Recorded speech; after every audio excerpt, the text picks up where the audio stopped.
Bonjour à toutes et à tous, on se retrouve avec plaisir pour la suite de nos vidéos sur Arduino. Alors, ces dernières semaines, j'ai eu quelques petits soucis techniques, ce qui a grandement ralenti le rythme de nos vidéos. J'espère que c'est résolu et qu'on va pouvoir avancer plus rapidement. Alors, aujourd'hui, on va parler des tableaux, et pas des tableaux. Ce n'est pas une chaîne de critique d'art ici. On avait vu dans nos premières vidéos qu'un programme, c'est tout simplement une série d'instructions qui vont créer des variables en mémoire et les manipuler pour obtenir le résultat qu'on souhaite. Avec la particularité que ces variables ne peuvent stocker qu'une seule valeur à la fois, ce qui est vraiment très simple à utiliser. Mais parfois, on est dans des situations plus compliquées et on a justement besoin d'un mécanisme un petit peu plus compliqué pour résoudre notre problème. Prenons par exemple une carte Arduino sur laquelle je vais brancher un capteur. Ce capteur va régulièrement envoyer des mesures comme une température par exemple. Et que pour mon projet, j'ai besoin de faire la moyenne de ces températures sur une certaine plage de données. Alors, s'il n'y a que 3 mesures, ce n'est pas très compliqué à faire. Je vais créer 3 variables. Par exemple, temp 0, temp 1, temp 2. Je vais stocker mes mesures dans ces 3 variables. Je vais en faire la somme divisée par 3 et j'aurai la moyenne de mes 3 valeurs. Donc mathématiquement, ce n'est pas très compliqué comme problème. Seulement, la difficulté, c'est si pour mon projet, j'ai besoin de 100 valeurs de température. Est-ce que vous croyez vraiment que je vais créer 100 variables partant de temp 0, temp 1, temp 2, temp 3, ainsi de suite, jusqu'à temp 99. Alors, petite parenthèse, je vous rappelle qu'en informatique, on commence à compter à partir de 0. Donc, temp 99, c'est le 100e élément. Donc, je m'arrête à 99. En tout cas, est-ce que vous voyez vraiment que je vais écrire, recopier, créer 100 variables à la main? La réponse, bien sûr, est non. Pourquoi? 3 raisons. La première, c'est que le programme va devenir très rapidement illisible et difficile à gérer, puisque je vais devoir écrire, utiliser explicitement chacune de mes variables. Pour faire ma somme, je vais devoir faire 99 additions. Deuxième raison, ce n'est pas très efficace, parce que si maintenant pour mon projet, je m'aperçois que je n'ai pas besoin de 100 valeurs, mais 200 valeurs, il faut que je crée à nouveau 100 variables. Ou au contraire, si j'ai j'ai besoin de 50 valeurs, j'ai écrit 50 variables en trop. Donc c'est du temps perdu. Troisième raison, la plus importante bien sûr, c'est que j'ai pas envie de faire ça. C'est très fatigant d'écrire tout ce code.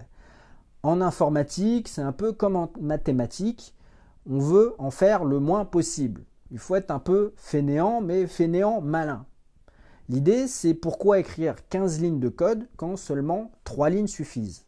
C'est exactement comme en mathématiques, pourquoi écrire 4 pages de calcul quand on peut résoudre l'équation en 4 lignes.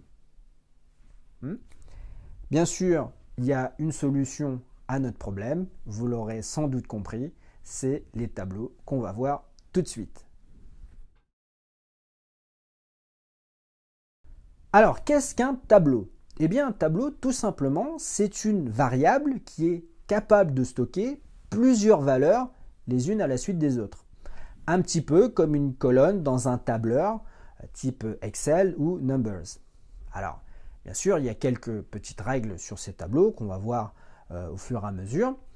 Notamment, on ne peut pas mélanger différents types de variables dans les tableaux. On ne peut pas faire une partie du tableau avec des nombres entiers et une autre partie avec des chaînes de caractères. Ce n'est pas possible. C'est soit un tableau d'entiers, soit un tableau de flottants, soit un tableau de chaînes de caractères. Alors, comment utiliser ces tableaux? C'est très simple. La syntaxe n'est pas beaucoup plus compliquée que pour une variable simple. On va d'abord définir son type. Ici, si je veux créer un tableau d'entiers, je vais utiliser le mot-clé int. Je vais lui donner un nom. Alors ici, je vais utiliser A pour être raccord avec l'exemple de la colonne Excel que je vous affiche sur le côté. Et entre crochets, je vais donner la taille maximum de mon tableau. Donc ici, 100. Et maintenant, comment j'accède aux différentes cases, aux différents éléments de mon tableau? La syntaxe est très facile. Si je veux remplir le premier élément de mon tableau, eh bien, je vais utiliser la syntaxe A, crochet, 0. Le deuxième, A, crochet, 1, et ainsi de suite. Par exemple, si je veux mettre la valeur 10 dans mon premier élément, eh bien, je vais utiliser l'instruction A de 0 égale 10. Et le programme va stocker en mémoire 10 dans le premier élément du tableau. Si je veux accéder à l'élément numéro 17, eh bien pareil, A de 17 égale 12. Je vais stocker 12 dans l'élément 12 l'élément 17 du tableau. Pareil, si je veux le dernier élément du tableau, eh bien A de 99 égale 108, peu importe. Ouais. Et ce n'est pas plus lent d'accéder aux premiers éléments du tableau qu'à la fin du tableau. Hein. Les éléments sont rangés les uns à la suite des autres en mémoire et ça n'a aucune importance, ça ne change absolument pas la rapidité si vous utilisez les premiers éléments du tableau et les derniers éléments du tableau, ça ne change absolument rien. Oui. Maintenant, si je veux lire une valeur de mon tableau, eh bien par exemple, je peux faire un serial.println A de 17 et je vais lire la valeur 12, puisque 12 était stocké dans l'élément 17. Voilà. Donc très simplement, avec ce tableau, eh bien, je vais pouvoir résoudre mon problème de température. Je vais stocker mes mesures dans le tableau. Je vais ensuite faire une boucle qui va parcourir tout mon tableau, faire la somme, diviser par 100, et j'aurai ma moyenne très facilement. Alors, vous voyez, un problème un petit peu compliqué et bien sûr, il y a une solution en programmation pour y remédier. Petite parenthèse, les chaînes de caractères, donc string, qu'on a déjà utilisé, en fait, ce sont des mini-tableaux. En fait, on ne stocke pas un mot complet, on stocke des caractères. Par exemple, si je crée une string texte égale un message, eh bien en fait, le programme crée un petit tableau qui va, dont chaque élément contient une lettre de la chaîne de caractères. Alors, il est possible aussi de créer des tableaux à 2 dimensions. Et à ce moment-là, on se retrouve avec une sorte de grille comme dans Excel ou Numbers. Alors la syntaxe n'est pas beaucoup plus compliquée. On va, par exemple, si on crée un tableau de flottant, donc float, on va l'appeler tableau 2D, et la seule différence avec un tableau simple, eh bien, c'est que je vais utiliser 2 crochets, un premier crochet avec le nombre de lignes et un deuxième crochet avec le nombre de colonnes, par exemple 3 et 3. Et ici, j'ai créé un tableau, une grille ou une matrice, comme en mathématiques, qui contient 9 éléments, donc 3 lignes et 3 colonnes. Avec ce tableau, par exemple, je peux coder un jeu de morpion, par exemple. Pour accéder aux éléments du tableau, eh bien, c'est pareil, il faut que je repère d'abord la ligne, par exemple 0, et la colonne 2, et j'accède à cet élément du tableau. Ouais. Donc on s'en sert vraiment comme un tableau simple, sauf qu'il faut le deuxième indice pour se repérer sur le tableau. L'intérêt, c'est que maintenant, si je ne veux plus coder simplement un jeu de morpion, mais un jeu d'échecs, donc qui contient 64 cases, 8 par 8, il suffit tout simplement que je change la taille de mon tableau et en un clin d'œil, directement, le programme va me créer automatiquement ces 64 cases. Donc vraiment, la puissance des tableaux qui sont vraiment au cœur de l'informatique aujourd'hui, hein, vraiment dans tous les programmes que vous pouvez rencontrer, vous êtes susceptible d'utiliser des tableaux, c'est vraiment quelque chose de très puissant. Tout de suite, on va aller voir sur le simulateur comment on peut mettre en œuvre ces tableaux, en tirer parti et vraiment utiliser leur puissance au maximum. Voilà, à tout de suite sur le simulateur. Voilà, nous nous retrouvons donc sur le simulateur. De mon côté, eh bien, j'ai déjà préparé une nouvelle simulation. J'ai gardé que la carte Arduino. Et du côté de l'éditeur de code, vous voyez que j'ai fait un petit peu le ménage et j'ai tout enlevé. Je n'ai gardé que ce qui nous permet d'utiliser le moniteur série. Alors si vous ne savez pas comment faire tout ça, eh bien checkez cette vidéo dont je vous mets le lien pour en apprendre un petit peu plus sur le simulateur. Donc on va parler des tableaux. Alors la première chose concernant les tableaux, eh bien, c'est comment créer les tableaux. Donc j'en ai déjà parlé un petit peu dans la première partie de la vidéo. La syntaxe n'est pas très compliquée. Si je veux créer un tableau d'entier, eh bien, je vais utiliser le mot-clé int. Voilà. Ensuite, je vais donner un nom à ce tableau. Alors c'est exactement les mêmes conventions que pour les variables. On peut mettre à peu près ce qu'on veut. La seule restriction, c'est qu'on ne peut pas utiliser de chiffres comme premier symbole, comme première lettre de notre nom. D'accord ? Après, vous pouvez mettre ce que vous voulez, mais surtout pas de chiffres. Voilà, je lui ai donné un nom et j'ajoute 2 crochets pour dire que c'est un tableau. Et entre ces crochets, eh bien, je vais donner la taille maximum de mon tableau. Alors ici, je vais mettre 3. Un petit nombre, c'est fait exprès pour que ça aille plus vite dans mes explications. Et point virgule. Et voilà, on a créé notre premier tableau. Alors si je veux faire un tableau de nombres à virgule, de nombres réels, de nombres flottants, eh bien c'est exactement la même chose. Je peux mettre la taille que je veux. Bien sûr, il faut que ça soit un entier positif. Voilà. Si je veux faire un tableau de caractères, eh bien c'est pareil. Il suffit de changer le mot-clé au début de la syntaxe de création. Pardon. Et donc, ici, je vais l'appeler def, comme ça, et je peux lui donner la taille que je veux. Donc, je peux créer un petit tableau dans lequel je vais pouvoir stocker des petits messages de texte. Voilà. Donc ça, c'est pour la partie création. Vous voyez, rien de bien compliqué. Maintenant, si je veux entrer des données dans mon tableau d'entier, eh bien pareil, très simplement, je vais utiliser le nom du tableau, crochet, et entre ces crochets, je vais donner l'indice de l'élément auquel je veux accéder. Donc par exemple, si c'est le premier élément, eh bien je vais mettre 0. Je le répète encore et encore. En informatique, on commence à compter à partir de 0. Donc le premier élément, c'est 0. Et maintenant, si je veux ranger la valeur 12 dans le premier élément de mon tableau, eh bien tout simplement, j'utilise l'opérateur d'affectation égale et je vais rentrer ma valeur. Je peux faire exactement la même chose pour mes 2 autres éléments de tableau. Voilà, et ça y est, j'ai fini de remplir mon tableau d'entier.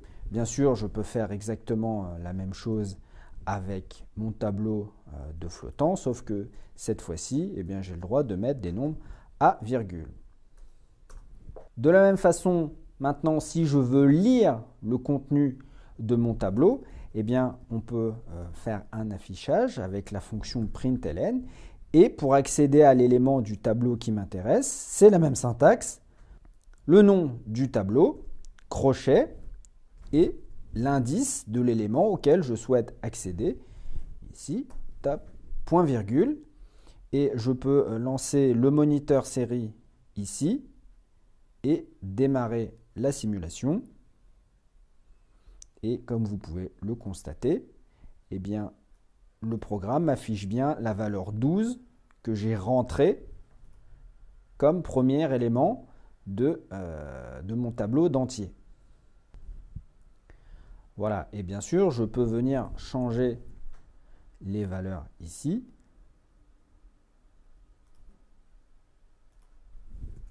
Et comme convenu, eh bien, j'ai les bonnes valeurs de mon tableau.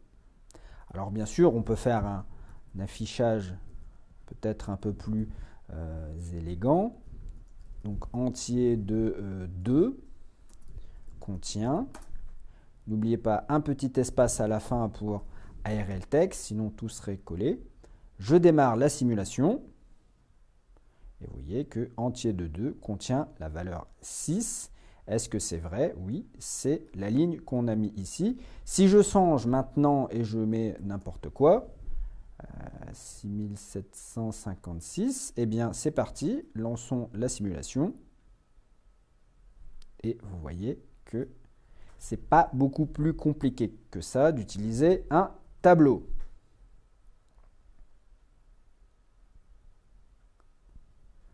Donc maintenant j'ai rentré mes valeurs comme ça, une à une. Je peux également en fait utiliser une liste, donc avec des accolades, si je connais déjà mes éléments à l'avance. Donc je peux rentrer mes données, je peux les pré-rentrer comme ça. Donc je rentre mes chiffres que je vais séparer par une virgule, tout simplement. Ici, j'ai 4 éléments, donc je vais en mettre 4. Donc je vous rappelle qu'en anglais, la virgule est jouée par le point. Donc 2,45, je dois l'écrire 2,45 et j'utilise une virgule pour séparer mes éléments.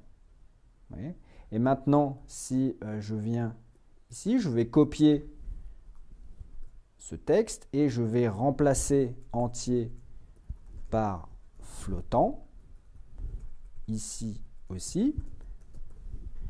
Maintenant, je relance le simulateur. Vous voyez donc que vous avez une certaine souplesse. Vous pouvez, alors ici, je vais me décaler. Flottant de 2 contient 52,30. 30, pardon, eh bien c'est vrai. Ici, on a l'élément 0, 1 alors, et 2. Ici, donc 0, 1, 2, 3. L'élément d'indice 2, c'est 52,30. Flottant de 2 contient 52,30. Je comprends que c'est un petit peu déroutant ce décalage au début d'indice en commençant par 0, mais on s'y fait très vite. Ne vous inquiétez pas. Donc on a une certaine souplesse, on peut soit rentrer les données de cette façon, élément par élément, ou au contraire, si on les connaît déjà à l'avance, au moment d'écrire le programme, on peut utiliser cette syntaxe. C'est au choix, suivant les cas que vous allez rencontrer. Maintenant, l'intérêt des tableaux, c'est que je peux très simplement changer la taille de mon tableau. Au lieu d'avoir 3 éléments, eh bien, je peux en mettre 100. Et en 2 appuis sur mon clavier, eh bien, j'ai instantanément changé la taille de mon tableau. Oui. Et l'idée, c'est que je ne vais pas taper moi-même toutes ces instructions pour remplir le tableau. L'idée, c'est que je vais combiner ça avec une boucle qu'on a vue dans une précédente vidéo. Et vraiment, la force, vous allez voir, la force des boucles combinées avec les tableaux. En 2 lignes, je vais pouvoir remplir mon tableau d'entier avec la valeur 0, par exemple. Alors, rappel sur les boucles. Par exemple, je vais utiliser une boucle for, qui ici est très bien à propos, puisque je sais à l'avance le nombre d'itérations dont j'ai besoin. Ici, c'est 100. Donc, quand je connais le nombre d'itérations, on va plutôt aller vers une boucle for. Donc, syntaxe for, parenthèse, fermante, ouvrante et fermante, pardon. Et puis, je vais me créer un indice, une variable indice que je fais commencer à 0. Et je veux qu'indice parcourt tout mon tableau. Donc, je vais tester si indice est plus petit que 100, plus petit que la taille de mon tableau. Et puis ensuite, eh bien, ma condition d'incrémentation de mon indice, tout simplement, eh bien, je fais indice plus plus comme ça. Je le répète encore, c'est équivalent à la syntaxe indice égale indice plus 1. Je vais laisser comme ça aujourd'hui, mais prochainement, je remplacerai par indice plus plus. Et donc, accolade ouvrante ici, accolade fermante, et je vais mettre les instructions que je vais vouloir répéter dans ma boucle. Et ici, par exemple, si je veux remplir mon tableau d'entier de la valeur 0, eh bien je vais faire entier, crochet, égale 0. Et ici, je ne vais pas mettre un nombre, 1 ou 2 ou 3, je vais mettre directement indice. Oui, on peut utiliser des variables comme indice d'éléments de table. Et ce qui va se passer, en fait, eh bien, tout simplement, c'est que partant de 0, le programme va remplacer indice par sa valeur successive dans la boucle et va automatiquement, grâce à cette écriture, va automatiquement mettre 0 dans tous les éléments de mon tableau. Maintenant, si je veux lire ce tableau et vérifier que j'ai bien mis des 0 partout, tout simplement, je vais copier ce tableau ici, je vais effacer cette ligne et je vais taper ma commande d'affichage bien connue, serial.println, et je vais vouloir afficher les valeurs de mon tableau. Et ici aussi, une fois de plus, je vais utiliser indice. Alors traditionnellement, dans une boucle, on n'utilise pas la variable indice qui est un petit peu long à écrire, on utilise plutôt i. Donc dans cette deuxième boucle, je vais revenir à la notation classique. D'accord ? Une fois de plus, c'est pour pas la première boucle, c'était pour être bien sûr qu'on est sur la même page. Et puis ici, voilà, la façon classique d'écrire une boucle for en programmation. Voilà. Donc on est prêt à démarrer la simulation.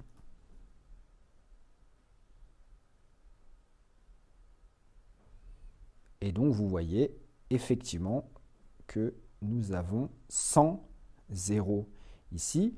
Pour être sûr que ce n'est pas un coup du hasard, par exemple, ici je vais changer la taille de mon tableau, je vais mettre 10 et je vais faire bien attention de changer aussi ici les conditions de mes boucles. Alors ça, c'est une erreur qu'on fait fréquemment quand on est débutant et qu'on peut encore faire quand on est plus aguerri. En fait, c'est d'aller lire ou d'écrire dans un élément, dans un indice de tableau qui n'existe pas. Ça arrive souvent, c'est la cause de nombreux plantages de programmes et c'est ce qu'on appelle un dépassement de capacité. Alors, sur un petit exemple comme ça, c'est assez facile à voir, ça ne pose pas beaucoup de problèmes, mais sur des exemples assez compliqués, parfois c'est dur de voir que c'est où est ce dépassement de capacité. Alors, même ici, on fera peut-être un essai tout à l'heure, même ici, c'est quand même qu'un simulateur. D'accord ? Donc, ça ne va pas planter spécialement, mais on y fait attention à ce dépassement de capacité. Et vous voyez ici eh bien, que ça fonctionne. Je vais arrêter la simulation. Et vous voyez que j'ai exactement 10 zéros. Donc, vous voyez, en quelques lignes, en 2 lignes même, j'ai remplacé 100 instructions. Donc, vraiment la force, l'intérêt des boucles. Et si maintenant, alors je reviens ici, je vais remettre 100 valeurs. Donc je vais remettre 100 ici et 100 ici. Si maintenant je ne veux pas mettre des zéros, mais je veux un tableau qui contient la liste des 100 premiers entiers naturels, eh bien à la place de 0, je vais tout simplement mettre un 10. Alors, si on déroule la boucle, que se passe-t-il? Eh bien, en fait, le programme, il va commencer avec indice égale 0. Donc, il va d'abord faire ce test. Est-ce que indice est plus petit que 100? Oui, parce que indice vaut 0. Et il va effectuer toutes les instructions dans cette boucle. Et il ne va pas effectuer ça comme ça, il va remplacer indice par sa valeur. Donc la première itération est équivalente à entier de 0 égale 0. On arrive à cette accolade, on incrémente indice d'une unité et on remonte ici. On va tester notre condition d'arrêt. Est-ce que indice est plus petit que 100? Oui, parce que indice vaut 1. Donc on va effectuer les instructions de la boucle. Maintenant que indice vaut 1, eh bien, le programme va effectuer l'instruction indice de 1 égale 1. Remplacer tous les indices par la valeur 1.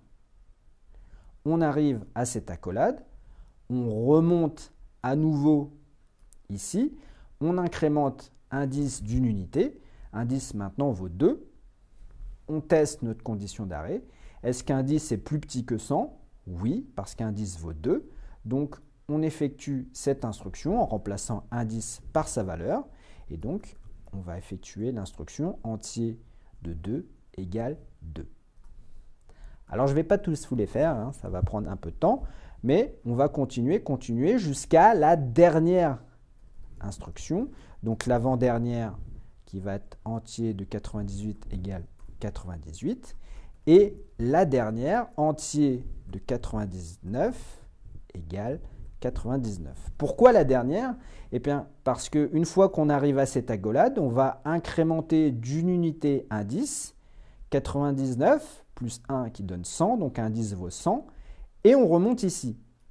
On arrive, on teste notre condition d'arrêt. Est-ce que indice est strictement plus petit que 100? Non. Donc, on sort de la boucle et on attaque celle-ci. Vous voyez? Donc, au lieu d'écrire 100 instructions en 2 lignes, je fais exactement la même chose. Et vous voyez que mon code est beaucoup plus léger, beaucoup plus facile à lire que, vous voyez, déjà, si j'ai mis à peu près 5 instructions, et vous imaginez la place que ça prendrait à écrire. Une fois de plus, on va tester si notre programme fonctionne. On démarre la simulation.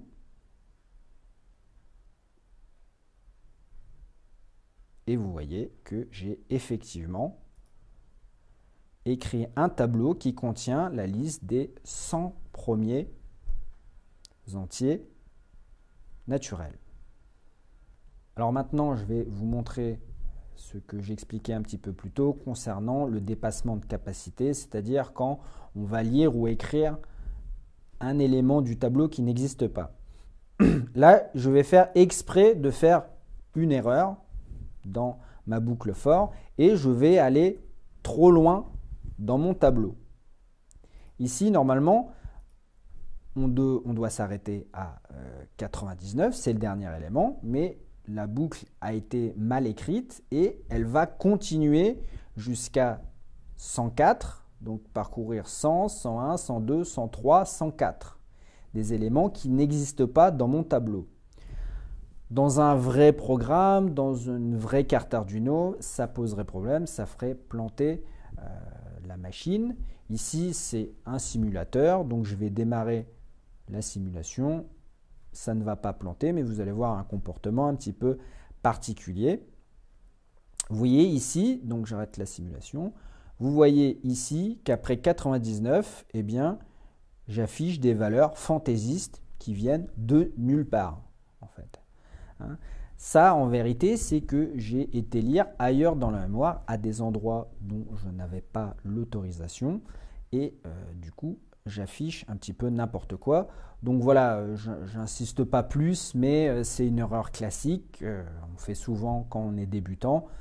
Encore peut-être un petit peu quand on est aguerri sur des programmes un petit peu plus compliqués. Des fois, voilà, c'est un peu dur de comprendre pourquoi il y a un dépassement de capacité. Mais voilà, souvent, bien vérifier que vous êtes dans les bornes de votre tableau.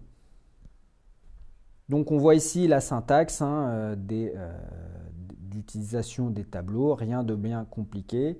Donc ici, création des tableaux. Oui. Ici, écriture dans le tableau. Et ici, la lecture. hein. Idem, ici nous avons une boucle d'écriture dans le tableau et ici nous avons une boucle de lecture, même sur tout le tableau pour être plus précis, boucle d'écriture dans tout le tableau. Bien sûr, en jouant sur les indices, je peux écrire qu'une seule partie. Je peux écrire les 50 premiers ou les 50 derniers éléments du tableau. Je fais un petit peu ce que je veux. Alors, dernière chose, un petit point, je vous en parle pour être complet, mais en Arduino, ce n'est pas très important. Il est possible de créer des tableaux dont on ne connaît pas la taille à l'avance. Ici, vous voyez les tableaux, la syntaxe fait que je dois indiquer la taille de mon tableau. Cas un petit peu rare, il peut arriver des fois que vous ne savez pas à l'avance, avant d'exécuter votre programme, quelle sera la taille du tableau. Donc, en C++, il y a une possibilité de créer ce genre de tableau dit dynamique. Oui. Alors, par exemple, je vais créer une nouvelle variable de type entière, taille, qui vaudra 4. Mais bon, par exemple, pour un programme particulier, je ne sais pas à l'avance le contenu de taille. Donc la syntaxe, si je veux créer un tableau de flottant, par exemple, je vais écrire comme ça mon tableau dynamique. Oui. Alors ici, j'ai utilisé une petite étoile. Alors c'est quelque chose qui est un petit peu compliqué à appréhender au début de la programmation. C'est ce qu'on appelle un pointeur. Peut-être éventuellement, je ferai une vidéo un petit peu spéciale sur les pointeurs, mais j'hésite, sachant que ce n'est pas très utile pour Arduino. Pour tout ce qui est C++, c'est fondamental d'avoir ce concept. Mais pour ce qui est d'Arduino, on peut s'en passer aisément. Ouais. Donc là, je vous montre la syntaxe, mais uniquement pour être complet. Ce n'est pas une très bonne chose d'utiliser des tableaux dynamiques sur Arduino parce que la mémoire est très petite. Hein, vous vous souvenez, on a 2048 octets de mémoire disponible pour le programme. Et un tableau dynamique utilise beaucoup trop de place. C'est pas quelque chose de conseillé. Il vaut mieux plutôt faire un grand tableau. Voilà, disons peut-être si vous avez besoin de 5 valeurs, faites un tableau fixe, statique, donc avec 10 valeurs. Laissez-vous peut-être un peu de marge, mais n'utilisez pas dans la mesure du possible les tableaux dynamiques. Je vous montre juste ici la syntaxe. Donc je vais terminer ma ligne. Donc float, pointeur dynamique égale new float, et ici je vais, voilà cette syntaxe, donc new float qui va créer un nouveau tableau de type float dont la taille est de 4, puisqu'ici j'ai mis 4. Voilà. Donc pour vous montrer que le tableau fonctionne, je vais venir ici, je vais copier ce code là, je vais remplacer ici mon texte.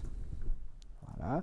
Et bien sûr, il faut que je mette une valeur dans dynamique de 0, sinon ça ne va pas marcher. Et je peux mettre le début de pi.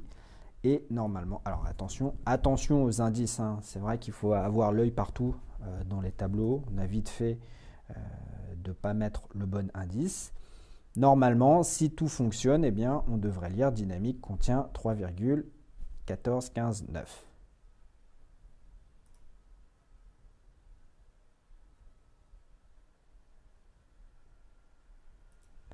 Alors, on l'a vu passer, c'est vrai, assez rapidement. Est-ce que je le vois ici?